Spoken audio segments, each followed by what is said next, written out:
Good evening, everyone. I'm Sheree Skipson. And I'm Katie Moore. The Mercedes-Benz Superdome is getting more than a facelift. It's getting a major upgrade. Yeah, today the state board that manages the dome approved the construction contract as the state tries to finalize a new deal to keep the Saints in New Orleans long-term.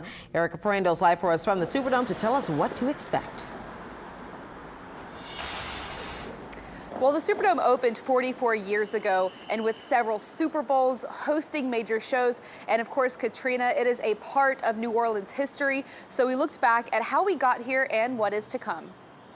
It's sort of like the most wonderful building in the world. There aren't any other dome stadiums in my book that touch it. The iconic Superdome is a major part of New Orleans, and Frank Dixon has seen its impact on the city from the beginning. It was sort of a pipe dream, but Dad had a business and he sold it and started doing just that. His dad, Dave Dixon, was the driving force behind the Superdome. He still remembers him working on the plans that included controlled temperatures. In New Orleans, if you've got a dome stadium, it's a lot more comfortable to go to the games. The Superdome opened in 1975.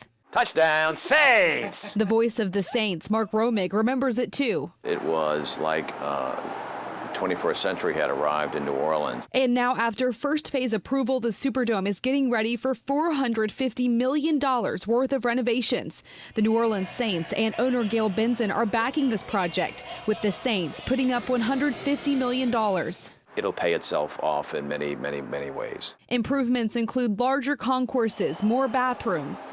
I've always thought that the concessions areas were too crowded in the dome. Ramps will be replaced by stairs, escalators, and elevators. In the future, you might see new club lounges and end zone level luxury boxes. This is the largest renovation that will have happened to the Mercedes-Benz Superdome since it was built. To compare, post-Katrina renovations cost $114 million less. It'll help give us a new life. Dixon believes his dad would love the improvements. He would see the creativeness of this stadium. It's going to be beautiful what they're doing, and it's going to be what the stadium needs it. I expect this stadium, again, will be considered to be the best of all stadiums once the renovations are completed. These upgrades are part of a new long-term lease agreement with the Saints, and the renovations could start as early as January.